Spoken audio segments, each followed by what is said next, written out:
Bonjour à tous. Aujourd'hui, nous allons parler d'un passage assez curieux de la Gemara. En effet, la Gemara dans Yoma Yotret Amud Bet nous raconte l'histoire de Rav et de Rav Nachman qui, lorsqu'ils voyageaient dans certaines villes, faisaient une annonce assez étrange qui était « Qui veut se marier avec moi lors de cette petite période où je me trouve en ville ?» Assez curieux. Le Ben Ishraï nous pose 3 questions.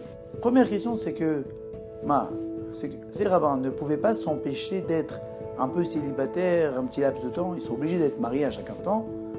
Deuxième question, et même si c'est le cas, qu'ils n'y arrivent pas, ils sont obligés de le faire publiquement, de faire cette annonce publiquement, garde-le pour toi, essaie de trouver une femme discrètement, ne pas l'annoncer comme ça. Et troisièmement, pourquoi la Gemara nous ramène ça? Et là, il nous répond, c'est que en fait, à l'époque de la Gemara, il y avait une mauvaise coutume qui était que les gens attendaient la trentaine ou la quarantaine pour se marier. Comme le dit le Ben Ishraï, comme c'est de nos jours en Europe. Et donc, Rav et Rav Nachman, qui entre parenthèses ne voulaient pas vraiment se marier, ont fait cette annonce qui les rabaissait pour pouvoir montrer aux gens l'importance de se marier. Et là, vont se dire, si déjà les rabbanim qui sont constamment dans la Torah ont mis tellement d'importance à se marier, alors que nous qui ne sommes pas plongés dans la Torah, a fortiori, nous devons nous marier. De ce passage de Gemara, mis à part le fait de voir l'importance de ne pas tarder à se marier, nous voyons aussi à combien ces rabbanim se souciaient de la génération, à vouloir leur inculquer les bonnes valeurs, à vouloir faire en sorte que tout le monde fasse des choses comme elles doivent être faites. Et ils étaient prêts à se rabaisser, à rabaisser leur propre image. On raconte à ce sujet-là une très belle histoire au sujet de Rav Moshe Feinstein. Un jour, Rav Moshe Feinstein était de passage dans une ville et donc a été invité chez un des habitants de la ville. Lorsque le Rav arriva donc dans la maison, tout le monde était à ses petits soins pour lui donner l'honneur qu'il se doit. Un des enfants de la famille s'est donné pour mission d'apprendre le maximum du Rav lorsqu'il était là.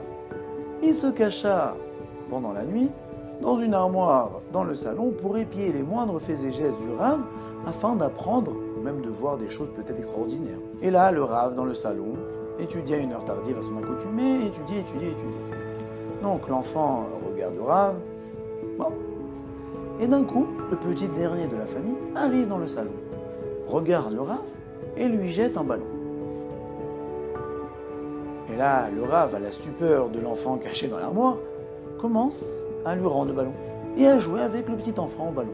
Et là, l'enfant de l'armoire se dit, bon, si c'était pour apprendre à jouer au ballon, je crois que c'est moi qui aurais dû lui apprendre ça. Mais l'enfant attenda le lendemain pour poser la question au Rav. Le lendemain matin, l'enfant alla voir le Rav et lui dit, regardez Rav, je vous ai épié cette nuit pour essayer de voir qu'est-ce que je pouvais apprendre de vous. Mais j'étais très étonné lorsque je vous ai vu jouer avec mon petit frère au ballon. Est-ce que vous pouvez m'expliquer? Et le Rav lui dit, je vais t'expliquer. En général, le dernier de la famille, c'est le petit chouchou. Mais moi, quand je suis arrivé dans la famille, je lui ai volé sa place. C'est moi qui suis devenu le chouchou. Tous les yeux étaient rivés vers moi. Donc cette nuit-là, lorsqu'il est arrivé vers moi avec son ballon, la chose la plus légitime que je devais faire, c'était de lui rendre cette attention.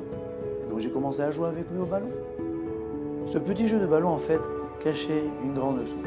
C'est qu'il faut savoir mettre sa personne de côté pour pouvoir laisser la place aux autres personnes.